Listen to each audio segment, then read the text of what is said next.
विश्वरूप स्वरूपाय विश्वव्यापी स्वरूपिणे विश्वंभर स्वमित्राय विट्ठलाय नमो नमः। पंढरपुर के विश्वरूप एवं विश्वव्यापकता का यह स्वरूप स्कंद पुराण के श्री विट्ठल स्तवराज में वर्णित है। सुनते हैं भक्त वत्सल पांडुरंग श्री हरि विट्ठल एवं उनके परम भक्त पुंडलिक की यह अनोखी कथा। ओम नमः शिवाय, ओम नमो नारायण, हरि ओम विट्ठल। महाराष्ट्र में पंढरपुर नामक गांव है। गांव में एक विद्वान ब्राह्मण रहता था। उनका नाम था जानुदेव। उनकी पत्नी का नाम था सत्यवती। वे अत्यंत सरल स्वभाव वाले सज्जन एवं सदाचारी व्यक्ति थे। वे अपने काम से काम रखने वाले आध्यात्मिक जीवन जीने वाले भले व्यक्ति थे। किंतु उनका पुत्र पुंडलिक उनसे बिल्कुल विपरीत था। माता पिता को निरुत्तर करना, बड़ों का अनादर करना, अपनी इच्छा अनुसार ही कार्य करना, बुरी संगत में ही रहना, पुंडलिक में ऐसे कई दुर्गुण थे। माता पिता ने सोचा कि पुंडलिक का अगर विवाह करा दिया जाए तो इसमें कुछ सुधार होगा, यह समझदार बनेगा। उस समय की सोच ही ऐसी थी। माता पिता ने पुंडलिक का विवाह करा दिया। पुंडलिक अपने माता पिता और पत्नी के साथ रहता था, किंतु उसके व्यवहार में एवं स्वभाव में कोई परिवर्तन नहीं आया। पहले जैसा दुराचारी ही रहा। पत्नी के साथ थोड़ा ठीक रहता था, किंतु माता पिता के साथ बहुत ही बुरा व्यवहार करता था। एक बार घर के बाहर बहुत शोर मचने लगा तो पुंडलिक बाहर निकला देखने के लिए कि क्या हुआ, क्यों इतना शोर है। तो देखा गांव में बहुत सारे नए नए लोग आने लगे। गांव में भीड़ लगने लगी। पूछताछ से पता चला कि एक बड़ा संघ काशी यात्रा के लिए निकला है और वह सभी आज रात्रि विश्राम के लिए इसी गांव में रुकने वाले हैं। उस संघ में कुछ बूढ़े कुछ युवा थे। युवा लोग अपने बूढ़े माता पिता की सेवा कर रहे थे। उनके लिए बैठने की, सोने की एवं पीने के लिए जल की व्यवस्था कर रहे थे। पुंडलिक के माता पिता यह सब देख रहे थे। उनको अंतर्मन में दुख हो रहा था और ईर्ष्या भी हो रही थी कि अपने भाग्य में कहाँ ऐसा सुख। बस स्वयं को समझाकर वह दोनों घर के भीतर चले गए। पुंडलिक ने उन यात्रियों से बात करी, काशी यात्रा के विषय में विस्तार से माहिती प्राप्त करी तो पता चला कि काशी की यात्रा करने से पुण्य मिलता है, सारे पाप धुल जाते हैं। संघ वालों से बातचीत करके पुंडलिक को भी काशी जाने की इच्छा हुई। उसकी पत्नी भी यात्रा में जाने को तैयार हो गई। उसके माता पिता की भी इच्छा हुई। उन्होंने कहा हमें भी ले चलो। लोक निंदा से बचने के लिए पुंडलिक ने उन्हें अपने साथ ले जाने का निश्चय किया। दूसरे दिवस पुंडलिक अपने माता पिता और पत्नी के साथ उस संघ में काशी यात्रा के लिए निकले। उस समय पैदल ही यात्रा की जाती थी। बूढ़े माता पिता मार्ग में थकने लगे तो उनकी चाल धीमी पड़ गई। संघ आगे निकल गया और यह लोग पीछे रह गए। थोड़ा सा आगे चलकर पुंडलिक की पत्नी भी थकने लगी तो पुंडलिक ने उसे अपने कंधे पर उठा लिया और माता पिता थक चुके थे तो चल नहीं पा रहे थे, इसीलिए उनको रस्सी से बांधकर खींच खींच कर चला रहा था। आगे श्री कुक्कुट स्वामी ऋषि का आश्रम आया तो वह लोग आश्रम में विश्राम के लिए रुके। पुंडलिक ने श्री कुक्कुट स्वामी से काशी जाने का मार्ग पूछा तो श्री कुक्कुट स्वामी ने कहा उनको काशी का मार्ग नहीं पता, क्योंकि वे कभी काशी गए ही नहीं। तो पुंडलिक ने उनसे कहा काशी इतनी पवित्र नगरी है, आप क्यों कभी नहीं गए? सभी को काशी तो जाना ही चाहिए।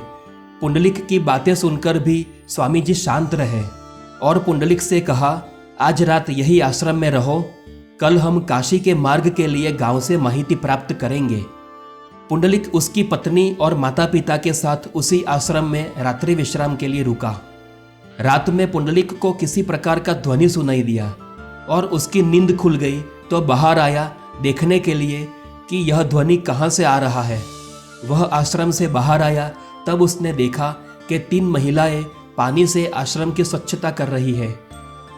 वह उनके पास गया और उत्सुकता से उनके बारे में पूछा कि वे तीनों कौन हैं और इतनी रात को आश्रम में क्यों काम कर रही है। तीनों महिलाओं में से एक महिला आगे आई और उनकी पहचान कराई। मैं गंगा, यह यमुना और यह सरस्वती, हम तीनों नदियाँ हैं। और कुक्कुट स्वामी जी के आश्रम की स्वच्छता करने आई है। यह सुनकर पुंडलिक को आश्चर्य हुआ कि कुक्कुट स्वामी तो कभी काशी भी नहीं गए और यह तीनों नदियाँ स्वयं इनके आश्रम की सेवा करने आई है। पुंडलिक ने उनके समक्ष अपना संदेह व्यक्त किया तो उन तीनों ने शांति से पुंडलिक को समझाया, आध्यात्म तथा भक्ति का अर्थ यह नहीं कि पवित्र स्थल पर जाना एवं महंगी प्रथाओं का पालन करना, महंगे व्यंजन का भोग लगाना, यह नहीं होता, बल्कि वह केवल आपके उत्तम कर्म एवं उत्तम व्यवहार पर निर्भर करते हैं।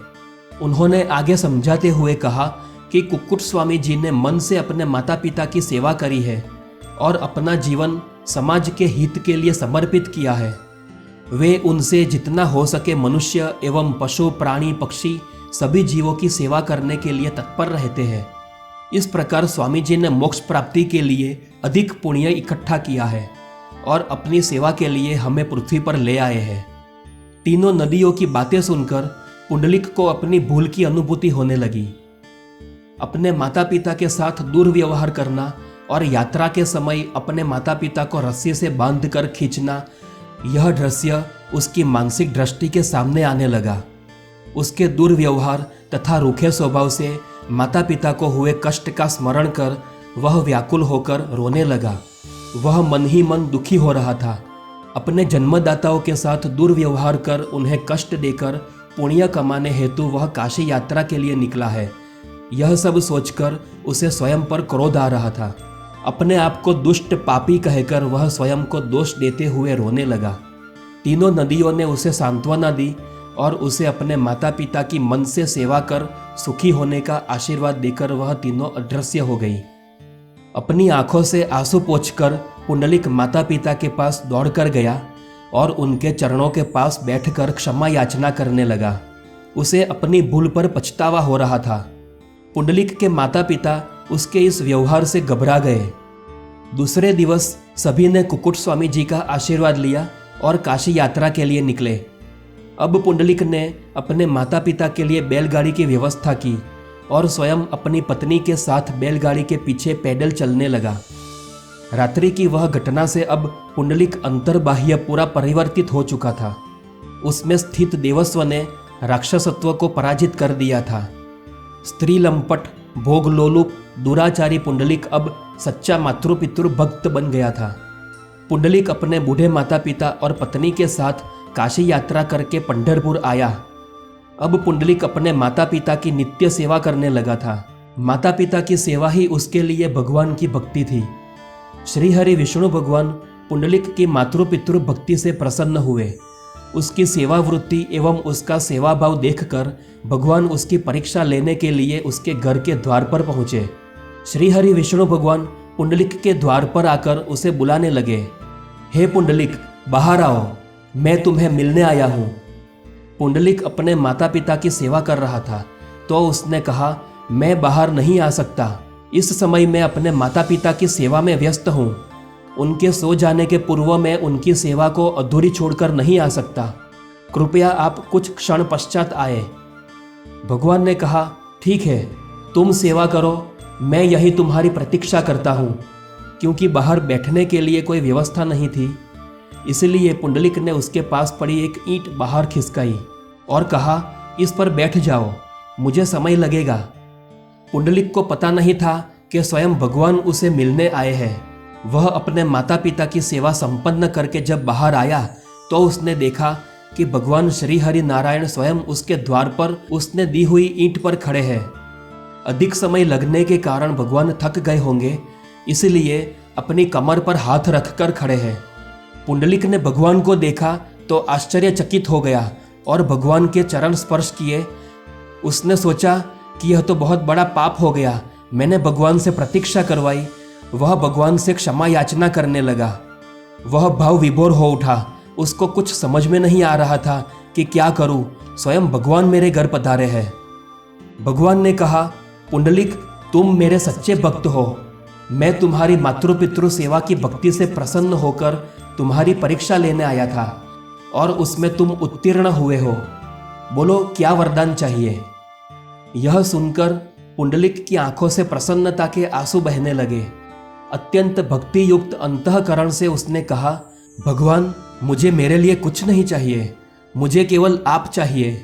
आपको कुछ देना ही है तो आप इस संसारवासियों के भलाई के लिए कुछ करें, ताकि मेरे जैसे पापी दुराचारी भी आपके दर्शन कर पाप से मुक्त होकर पुण्य प्राप्त कर सके और उचित मार्ग पर चल के अपना जीवन सुधार सके और निरंतर आपके परम दर्शन कर सके। भगवान ने कहा, ठीक है, जैसा तुमने कहा वैसा ही होगा, तथास्तु। और भगवान एक प्रतिमा के रूप में उसी ईंट पर खड़े हो गए और 28 युगों से भगवान उसी ईंट पर खड़े हैं। कहा जाता है कि ईंट पर खड़े होने के कारण ही उनका नाम विट्ठल पड़ा है, क्योंकि ईंट को मराठी में वीट कहते हैं। पुंडलिक के कारण समस्त भक्तों को यह अमृत प्राप्त हुआ। भगवान विट्ठल के चरण समचरण है, अर्थात कोई भी भक्त उनके चरण स्पर्श कर सकता है। उनकी दृष्टि भी समत्व है, अर्थात सभी भक्तों पर समान दृष्टि रखते हैं। कोई ऊंच नीच का, जाति का, आर्थिक स्थिति का किसी भी प्रकार का भेदभाव नहीं।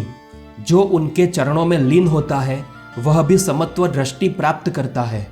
धनी है पुंडलिक और धनी है उसकी मातृ पितृ भक्ति। पंढरपुर में पूरे वर्ष दरमियान महाराष्ट्र से एवं पूरे भारतवर्ष से असंख्य भक्त श्री हरि विट्ठल भगवान के दर्शन के लिए आते हैं। आषाढ़ एवं कार्तिक माह में विभिन्न स्थानों में संतों की पालकी वारी के लिए निकलकर वाखरी में इकट्ठा होती है। विट्ठल मंदिर में काकड़ आरती, महापूजा, महानैवेद्य, पोशाक, धूप आरती, महापूजा, शेज आरती आदि नित्य दिवस किए जाते हैं। आषाढ़ी एकादशी का उत्सव सबसे बड़ा उत्सव होता है। इस दिवस चंद्रभागा नदी के तट पर लाखों भक्त इकट्ठा होते हैं। कुछ लोग पंढरपुर को महाराष्ट्र का काशी भी कहते हैं। अगर आप भी श्री हरि विट्ठल भगवान के दर्शन के लिए पंढरपुर गए हो तो आपका कैसा अनुभव रहा, हमें कमेंट में अवश्य बताएं। हरि ओम विट्ठल, ओम नमो नारायण, हर हर महादेव।